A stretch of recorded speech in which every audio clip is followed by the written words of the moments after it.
सही भी कराऊंगा, आपकी जितनी छोटी कन्या देख करके आपका विवाह कराऊंगा। इसलिए आप बताओ ब्राह्मण देवता क्या चाहिए।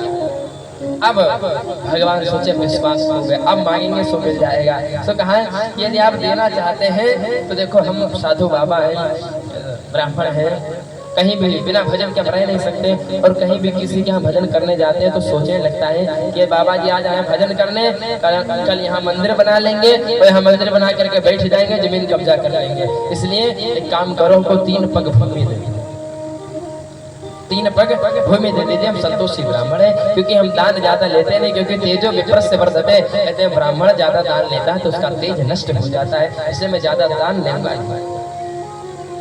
अब बलि ने कहा महाराज आप हमारा अपमान कर रहे हैं, आप हमारा अपमान कर रहे हैं। 3 पग भूमि, एक तो आप 52 अंगुल के छोड़ भरे हैं, छोटका भरे हैं, और बताओ 3 पग भूमि मांग रहे, 3 पग भूमि क्या करेंगे आप? बोले मुझे और किसी की आवश्यकता नहीं। जब खूब कहा भगवान भी नहीं माने, कहा अच्छा ठीक है महाराज ना पड़ो, जहाँ से लेना है आप प्रसन्न रहिए बस। तो कहा हम ऐसे नहीं लेंगे, हम ब्राह्मण हैं, बिना संकल्प के हम नहीं लेंगे। कहा महाराज अब और आप हमारा अपमान कर रहे हैं, क्यों? क्योंकि 1 2 3 पग भूमि और अभी संकल्प करके लोग क्या कहेंगे कि महाराज बलि ने, जिनका त्रैलोक्य है, उन्होंने दान दिया तो 3 पग भूमि दी, वो भी संकल्प करके। महाराज इसलिए ऐसा नहीं, आप कहा देखो बिना हम संतोषी ब्राह्मण है, बिना संकल्प के हम कुछ लेने वाले। अब महाराज ऐसा कहा, किसी तरह चले संकल्प करने के लिए, जैसे कुशा रखी, जल को रखा और जैसे भगवान संकल्प पढ़ना प्रारंभ किए। ये लीला कौन देख रहे हैं? शुक्राचार्य जी भृगु जी देख रहे हैं। कह रहे हैं 52 अंगुल का बौना आया है, इतनी बड़ी बड़ी बातें कर रहा है, पूर्वजों की बातें कर रहे, कोई साधारण नहीं है, क्योंकि शुक्राचार्य जी भी साधारण नहीं है, दैत्यों के गुरु है, वो भी ब्राह्मण है। कहा कि मुझे पता है कि कोई साधारण है, कोई है, ये तो कोई आया है। दिव्य दृष्टि लगाई, खूब दिव्य दृष्टि लगाई, देखा हो ये तो नारायण है, साक्षात नारायण है। रुको हम बता दें, आप बुद्धि लगाए हमारे चेला से, अभी हम बता दें। भृगु जी महाराज बलि करो, दे बलि, दान नहीं देना, दान नहीं करना इसको। कहा क्यों? कहा ये कोई नहीं, ये साक्षात नारायण है, ये तुम दान देने जा रहे हो? अरे ये दान मत दो, ये दान के अधिकारी नहीं है, इनको दान मत दो। कहा कि नहीं दान मत दो। अब भगवान सोचे ये आ गए, अब तो सब गड़बड़ कर रही है महाराज, क्या करें? शुक्राचार्य जी के हाथ जोड़ने मने मन भगवान फिर रुक जाओ बाबा, थोड़ी देर संकल्प हो जाए, फिर उसके बाद उछल कूद लो। अब शुक्राचार्य जी कह रहे संकल्प नहीं होने देंगे। बलि से कहा हे बलि संकल्प मत करो, संकल्प मिथ्या, झूठ बोल दो, नहीं देंगे। बलि ने कहा प्रभु हम तो वचन दे चुके हैं। बोले वचन मिथ्या बोल दो, मिथ्या नहीं देंगे। कहा नारायण है, सब कुछ लेकर के चले जाएंगे। तो बलि ने कहा ये नारायण है तो हमारे अहो भाग्य है, ये हमारा भाग्य है कि नारायण को मैं दान दे रहा हूँ, जो स्वयं सबको देता आज मैं उनको दान दे रहा हूँ, ये हमारे परम सौभाग्य की बात है। शुक्राचार्य ने कहा तुम्हारी बुद्धि भ्रष्ट हुई, तुम्हारी बुद्धि भ्रष्ट हो गई, इसलिए मैं दान नहीं देने दूंगा। कहा 8 जगह झूठ भी बोला जाता है, झूठ बोल दो। बोले क्या? बोले स्त्री नर्म विवाह है, चाहे वृत्त्यर्थे प्राण संकटे। ये महाराज 8 जगह झूठ बोला जाता है, इसलिए तुम झूठ बोल दो कि दान नहीं देंगे। है भाई तुम्हारे राज्य का सवाल है, तुम्हारा राज्य चला जाएगा, क्या भरोसा है? 3 पग में कहाँ आपने? तो बलि ने कहा कि गुरुजी आपका वचन स्वीकार है, लेकिन हम भी वचन दे चुके हैं, यदि नारायण है तो मैं भी महाराज बलि हूँ, मैं पीछे नहीं हटूंगा। आज मैं भी देखता हूँ कि आज मैं नारायण को दान दे रहा हूँ। संकल्प पढ़ने लगे और जैसे जल डाला महाराज, शुक्राचार्य जी को रहाने के चेला है बेचारा, शुक्राचार्य जी जाकर के जो कमंडल था उसकी नली में जाकर के बैठ गए। शुक्राचार्य जी नली में बैठ गए, भगवान कहे जल क्यों नहीं गिर रहा है? क्योंकि जल गिरेगा नहीं तो संकल्प होगा नहीं। भगवान ने कहा शुक्राचार्य जी बैठ गए, भगवान ने तीखी कुशा निकाली और सीधा उस नली में डाल दिया, तो शुक्राचार्य जी की एक आंखें फ्यूज हो गई, एक लाइट गायब हो गई। शुक्राचार्य जी भगे, बोले गुरु और चेला के चक्कर में, इनके दोनों के चक्कर में हमारी आंखें चली गई। शुक्राचार्य जी भगे वहां से, बोले मिलना मिलाना कुछ नहीं। शुक्राचार्य जी श्राप दे दिए, जाओ तुम श्री ही हो जाओ। अब भगवान जैसे संकल्प लिए, संकल्प लेने के बाद कहा कि जाओ नाप लो प्रभु, और जैसे से कहा भगवान विराट स्वरूप बनाया है महाराज। और एक पैर में नीचे के जो 7 लोक हैं, अतल वितल सुतल तलातल महातल रसातल पाताल, सातों लोगों को नाप लिया और एक पैर बढ़ाए सो भू भुआ स्वाहा महाजन तप सत्य ब्रह्म लोक के ऊपर नाप लिया। दोनों पैर में 14 स्थान को नाप लिए। कहा बलि एक पैर बचा है, बताओ कहाँ रखे? एक पैर और बचा है, तुम 3 पग का संकल्प किया, अब एक बताओ कहाँ रखे? हाथ जोड़ करके खड़े हो गए। कहा कि प्रभु ये बताओ, दान देने वाला बड़ा होता है कि दान लेने वाले? भगवान ने कहा कि दान देने वाला बड़ा होता है। तो कहा प्रभु एक पग आप हमारे सिर पर,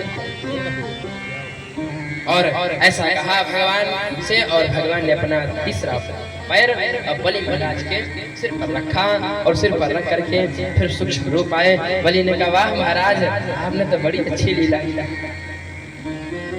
बलि महाराज धन्य है, धन्य भी है, मन ही मन प्रसन्न है कि आज नारायण को हमने दान दिया। लेकिन जो इनकी बलि जी की पत्नी है विंध्यावली, वो आई दौड़ते हुए।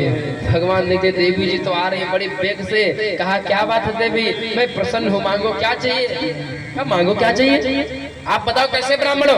आपने कहा ब्राह्मण है। अरे ये बताओ कि बिना पत्नी के आपने कैसे संकल्प ले लिया? एक बिना पत्नी के आप कैसे संकल्प पूर्ण हुआ? कैसे पूर्ण हुआ? इस संकल्प को हम नहीं मानते। भगवान मुस्कुरा रहे। अच्छा देवी बताओ क्या चाहिए? नाराज ना हो, क्रोध ना करो, बताओ क्या चाहिए? बोले मंगन से हम मांगत नहीं, तुम खुद भिख मांगे हो, तुमसे हम क्या मांगे?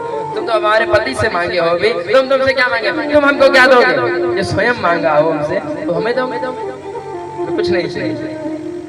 भगवान ने कहा मांगो क्या चाहिए? अपने स्वेच्छा से भगवान ने सुतल लोक दे दिया। कहा जाओ इंद्र, बलि सुतल लोक है, वहां पर तुम राज करो, स्वर्ग से भी ज्यादा वहां सुख है, और आने वाले मनमंत्र में तुम इंद्र बनोगे, तुम यज्ञ यही बंद करो, तुम इंद्र बनो। और कहा विंध्यावली तुम क्या मांग रही हो? बताओ। कहा मुझे कुछ नहीं चाहिए। अब कहा बलि सोचने लगे कि भगवान हमारे साथ खेल खेले हैं तो हम भी खेल खेले। कहा बलि ने कि प्रभु यदि मुझे कुछ देना चाहते हैं, ये जो बौना रूप है आपका ना, सब किया करा इसी रूप का ही है। ये जो बौना रूप 52 अंगुल के बन गया ना, सब एक किया करा इसी आपके रूप का है, इस मोहिनी रूप का है। इसलिए प्रभु मैं चाहता हूँ कि जो सुतल लोग आपने दे ही दिया है, तो उस दरवाजे पर कोई द्वारपाल नहीं है, तो आप द्वारपाल बन जाओ, तो आते जाते मैं आपका दर्शन करता रहूंगा। ये बौना रूप हमें बहुत पसंद आया। भगवान ने कहा देखो हमारे साथ भी खेलो। भगवान को मांग करके ले गए। अब दरवाजे पर खड़ा किए भगवान को। भैया भगवान को बैठा दिया है, भगवान बैठे हैं। बलि जी पूछ रहे हैं क्या ठाकुर जी सब ठीक ठाक है? ब्राह्मण देवता महाराज सब बढ़िया है। भगवानों को आज फंस गए। आज हम फंस गए, तेरे लोग को मांग करके हम फंस गए। अब बैठे हैं, अब भगवान भी सोच रहे कोई आए और हमें यहाँ से रिहाई करा के ले जाए, कोई हमें भी छुड़ा करके ले जाए। नारद जी के पास संदेशा भिजवाए। नारद जी गए लक्ष्मी मैया के, लक्ष्मी मैया के पास गए। कहा माँ आपके पति देवता हैं, वो नौकरी कर लिए, फुल नौकरी कर लिए, उनको किस चीज की आवश्यकता है? जो लक्ष्मी साक्षात उनकी पत्नी अर्धांगिनी है, तो उन्हें किस चीज की आवश्यकता है? बोले महाराज बलि के यहाँ नौकरी करे। बोले क्या? बोले द्वारपाल की नौकरी कर ले, आप ही जाकर के लाओ। फंस गए प्रभु, अपनी लीला में फंस गए हैं, चेला ने फंसा लिया है। अब इधर लक्ष्मी मैया क्या करते हैं? श्रृंगार करके आज पूर्णिमा के दिन, श्रावण पूर्णिमा के दिन, रक्षाबंधन के दिन मैया लक्ष्मी चली और लक्ष्मी चलती बलि महाराज का रास्ता देख रहे हैं, कब आएंगे कब आएंगे। और बलि महाराज निकल रहे हैं, सो रास्ते में रुदन करने लगी मैया, रुदन करने लगी। बलि जी ने पूछा क्या बात है बहन, क्यों रो रही हो? आपने बहन कह दिया है तो आज हमारा कोई भाई नहीं है, आज रक्षाबंधन का दिन है, आज बहन अपने भाई के हाथों पर कलाई बांधती है और आज हमारा कोई भाई नहीं। तो कहा बलि ने अच्छा ऐसी बात है, तो ये आपका भाई है, राखी बांध दो। और लक्ष्मी मैया दौड़ करके राखी बांधे और कहा कि बहन हमारे घर क्या मांगो, क्या चाहिए? कुछ नेग होता है, क्या चाहिए बताओ? नेग होता है ना, रक्षाबंधन में नेग लिया जाता भाइयों से ना, बहन लोग पहले से तैयारी करने लगती है, मई जून से तैयारी बनाने लगेंगे कि रक्षाबंधन आने वाला है। तो महाराज कहा यहाँ नहीं, चलिए महल चलते हैं, दर्शन कराए, वहाँ सब घुमा फिर मांग लेंगे। कहा चलिए। भोजन कराया, बिठाया है और मैया जैसे ही प्रभु को देखी, प्रभु का दर्शन हुआ। कहा वाह प्रभु बहुत अच्छे लग रहे हैं, बौना रूप में बहुत अच्छे लग रहे हैं, बैठो यहीं दरवाजे पे, हम तो घर में जा रहे हैं अंदर। लक्ष्मी मैया अंदर प्रवेश की। अब बलि ने कहा बताइए क्या चाहिए बहन।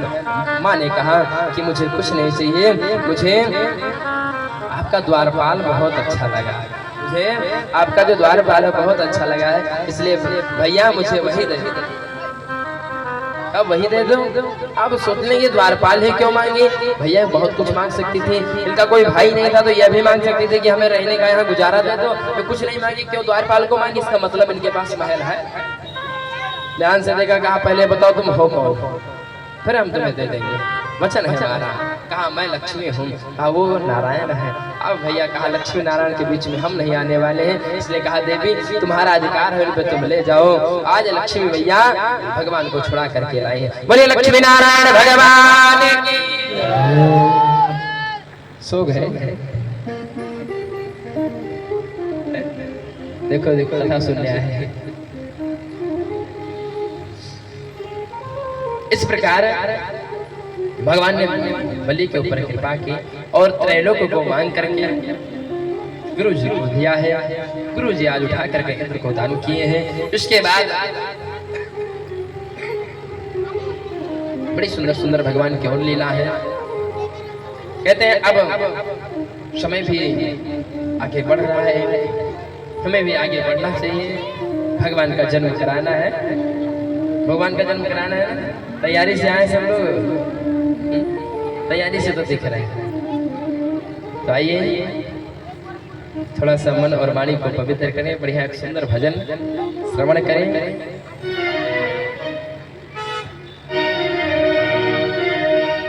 इसके बाद कथा में प्रवेश करें। क्षमा तेरे चरणों की गर धूल जगन जाए, क्षमा तेरे चरणों की गर धूल जगन जाए, सच कहता हूँ मेरे तकदीर बदल जाए, क्षमा तेरे चरणों की।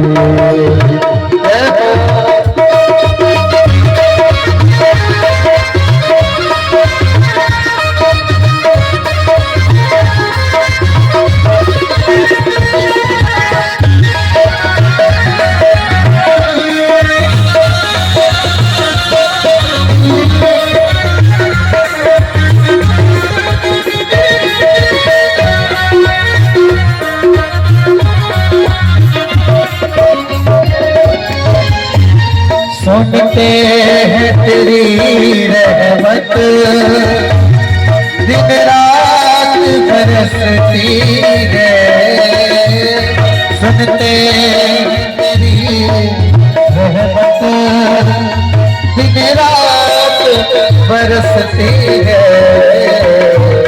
एक बूंद जो मिल जाए, एक बूंद जो मिल जाए, मन की तन मिल जाए, क्षमा तेरे चरणों में, घर कौन जो मिल जाए, क्षमा तेरे चरणों में।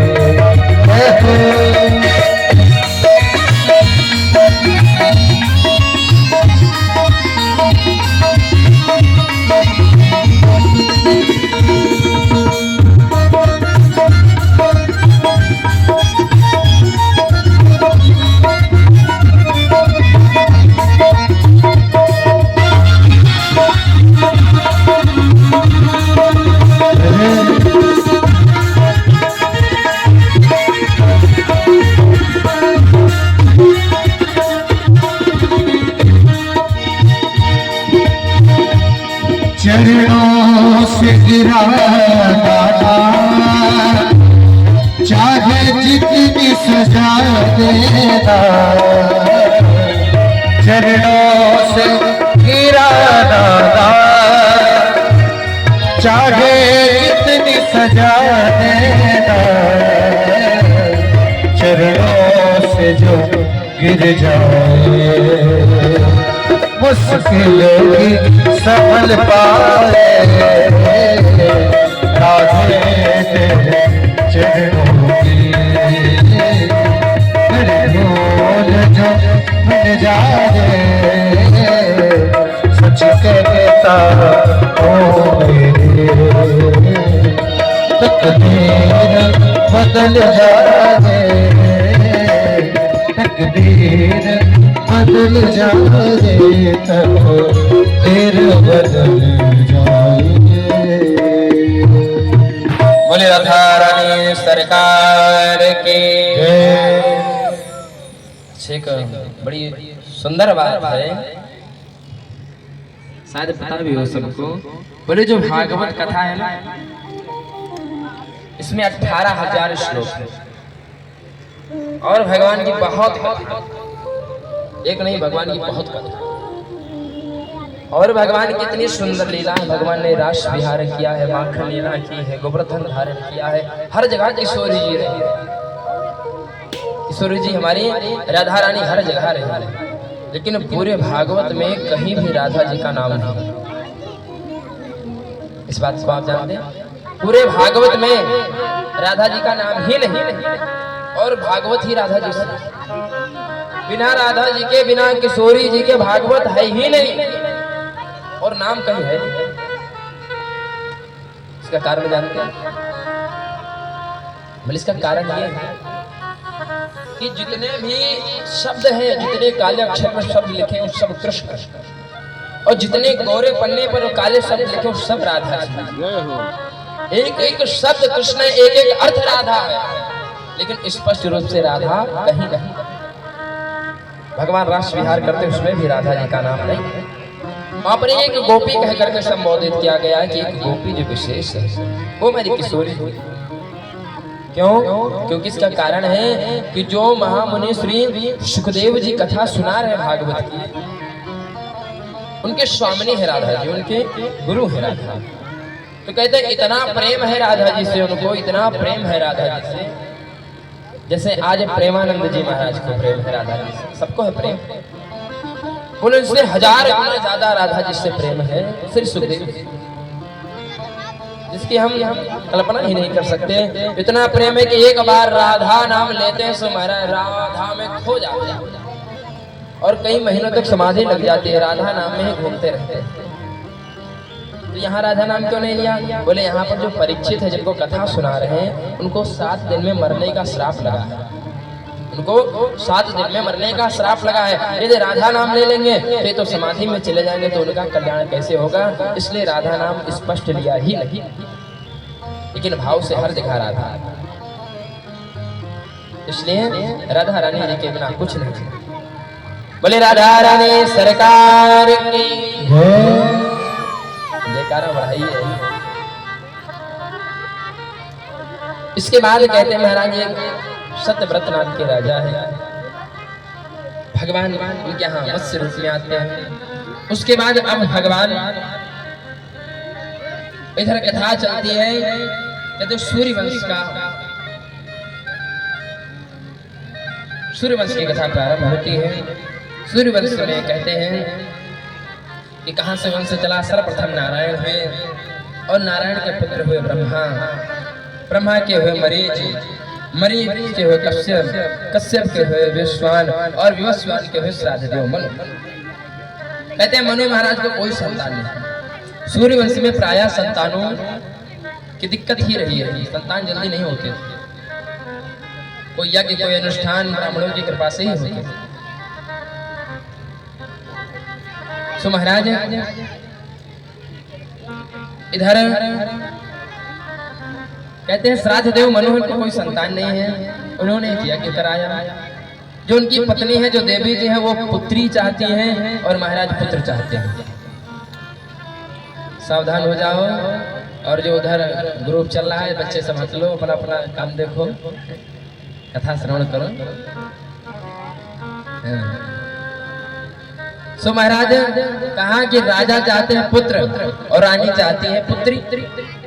यज्ञ कौन कर रहा है? ब्राह्मण यज्ञ कर रहे हैं। तो रानी को पता है कि यदि ब्राह्मण को दक्षिणा ज्यादा देंगे तो मंत्र बदल सकते हैं।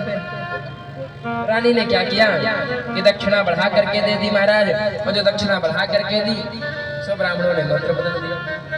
कारण यहाँ दक्षिणा का नहीं था, लेकिन भाव ये था कि रानी पुत्री चाहे, क्योंकि ब्राह्मणों की सेवा दिन भर वो कर रही है, क्योंकि यजमान तो बाहर ही रहते हैं पूरा दिन, पूजन के समय आते हैं, सेवा कौन कर रहा है? देवी जी कर रही है। तो कहा कि प्रभु, कहा कि आप हमारी लाज रखिए ब्राह्मण देवता, और पुत्री, हमारा तो पुत्र ही चाहते हैं, हम पुत्री चाहते हैं, इसलिए हमें आप पुत्री दे दो। क्या कहा कि हमें आप पुत्री दे दो, तो इसके बदले चाहे जो ले लो। कहते हैं इधर दक्षिणा बढ़ाई गई, और ब्राह्मणों ने क्या किया, ऐसा भाव देखा सो मंत्र बदल दिया।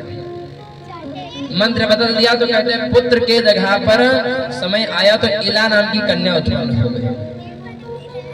इला नाम की कन्या उत्पन्न हुई, तो जो मनु महाराज हैं वो कहने लगे, मनु महाराज कहने लगे ब्राह्मण देवता आपने कैसा मंत्र जाप किया? बोले क्या हुआ महाराज? वशिष्ठ जी दौड़े दौड़े क्या हुआ? बोले आपके ब्राह्मणों ने पता नहीं कैसे मंत्र जाप किया है कि पुत्र की जगह पुत्री हो गई। ब्राह्मणों से आकर के पूछा,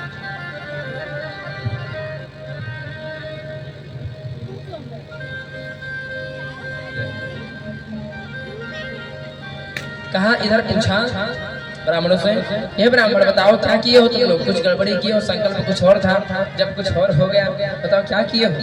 तो कहा महाराज ये जो रानी है इनका इतना प्रेम रहा, इतना आकर के चरणों में गिर पड़ी कि रहा नहीं, इसलिए मंत्र ही बदल दिया।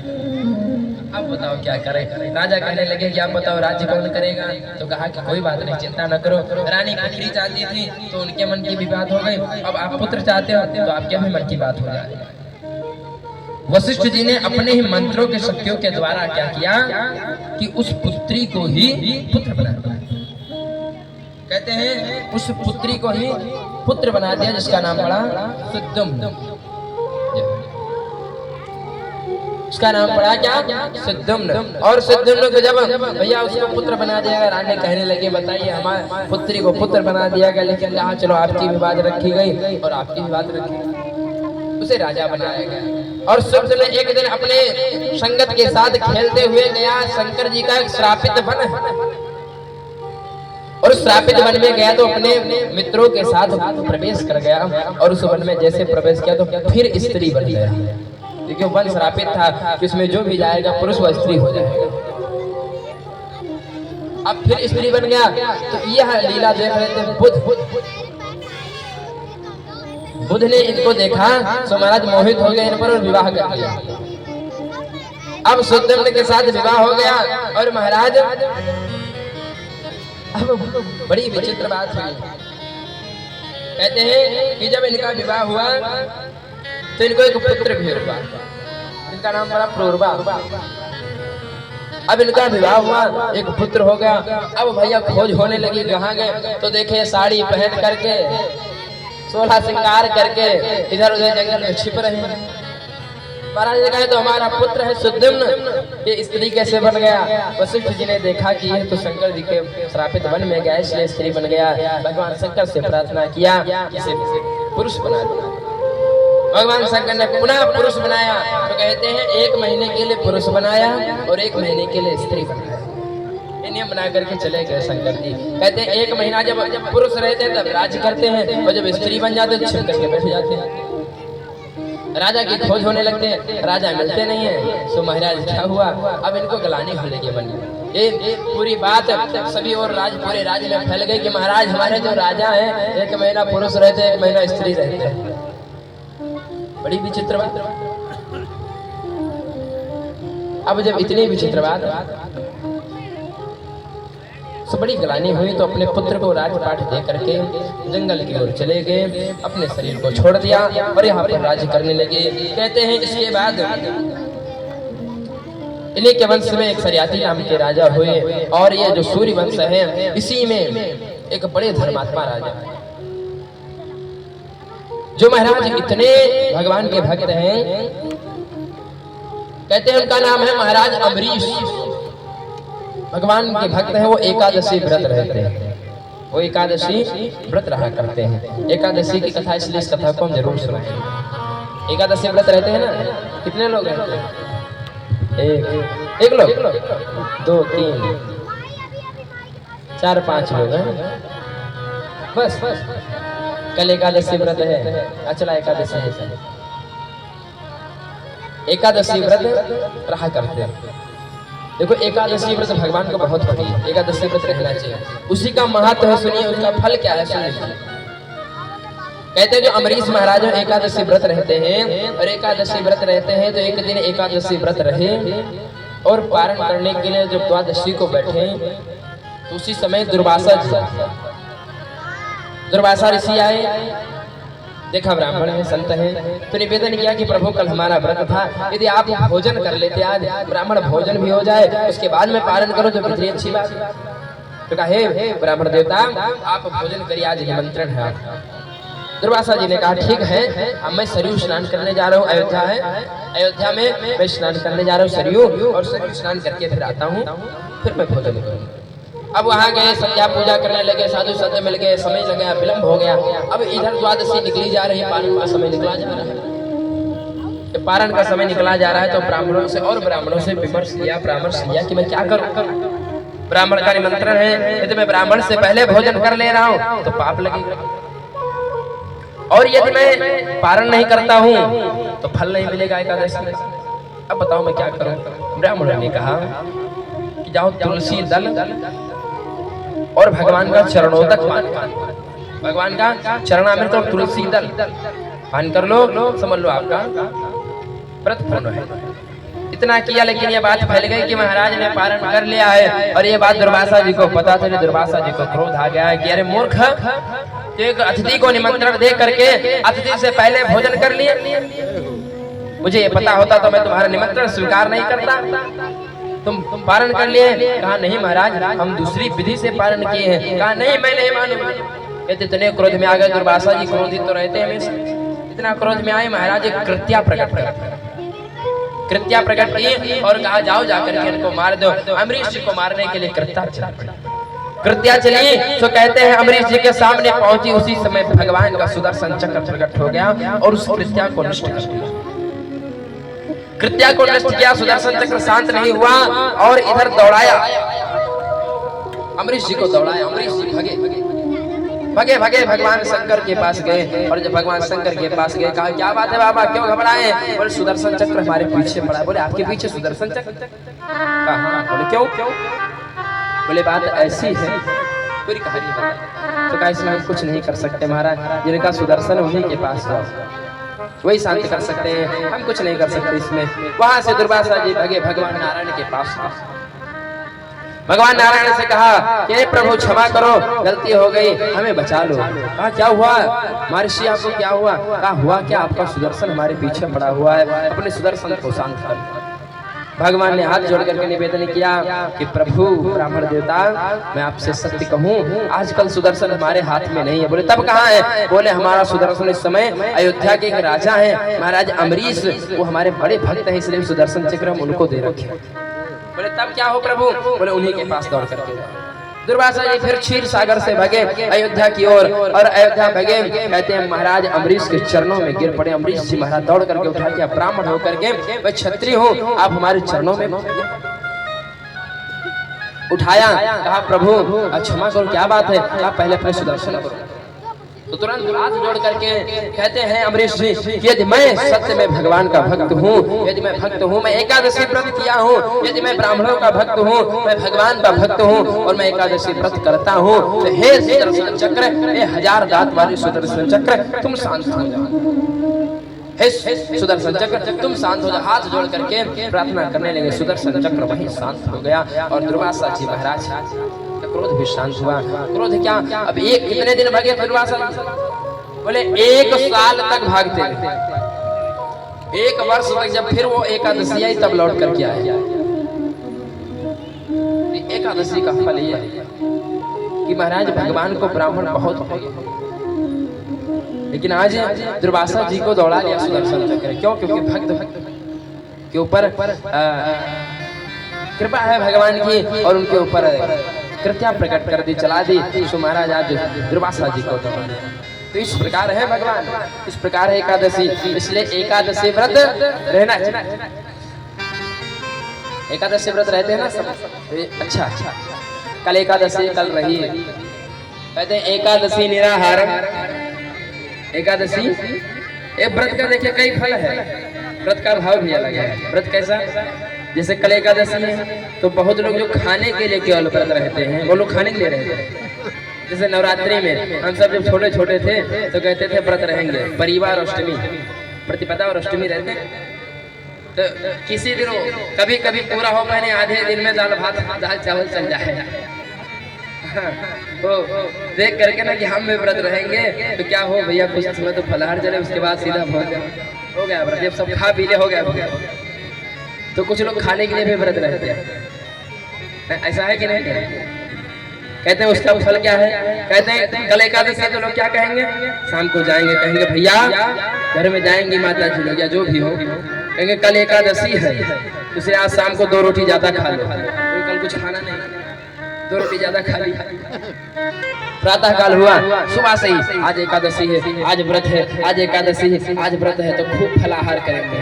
साबूदाना की खिचड़ी है, कुट्टू के आटे की पूड़ी है, आलू की सब्जी है, खूब बनाएंगे। उसके बाद कोई बाजार जा रहा है, जा रहा है भैया बदलापुर जा रहे हैं, तो क्या करना, सेब लेते आना, केला लेते आना, जूस होगा तो जूस भी लेते आना। काहे क्या बात है, हम व्रत है आज एकादशी। अच्छा अच्छा, पूरा दिन खाए, शाम हुआ फिर खाए, उसके बाद जब दूसरे दिन फिर एकादशी जब हो गई पारण का समय आया तो कहते हैं जल्दी जल्दी बनाओ कल एकादशी व्रत है, भूख बहुत ज्यादा लगी, तो 2 पराठा और खाएंगे। तो ये भैया व्रत होता है कुछ लोग का, और कुछ लोग पूरा दिन चुप्पी मार करके सो जाएगा, इसलिए व्रत में सोना भी नहीं चाहिए। एकादशी व्रत रहे तो जितना कोई भी व्रत रहे तो जितना कम से कम हो सके खाएं, जितना से ज्यादा हो सके भगवान का भजन मन ही मन करें, क्योंकि ज्यादा बोलेंगे तो प्यास लगेगी, तो ज्यादा पानी नहीं पिए, ज्यादा खाए, इसलिए तब एकादशी का फल मिलता है। और उसके बाद जब पारण का समय तो पारण भी करें, इसलिए 3 दिन देखो बढ़ जाता है। एक दिन पहले ज्यादा खाओ, उस दिन एकादशी, उस दिन तो खाना है, उसके बाद पारण करना, उस दिन भी खाना है। एक बोलते हैं गांव में हमारे उधर कि एकादशी निराहारम और द्वादशी बटुला झारम। बर्तन जो बनता है ना, महाराज एकादशी व्रत रहते हैं, भगवान के बहुत बड़े भक्त हैं।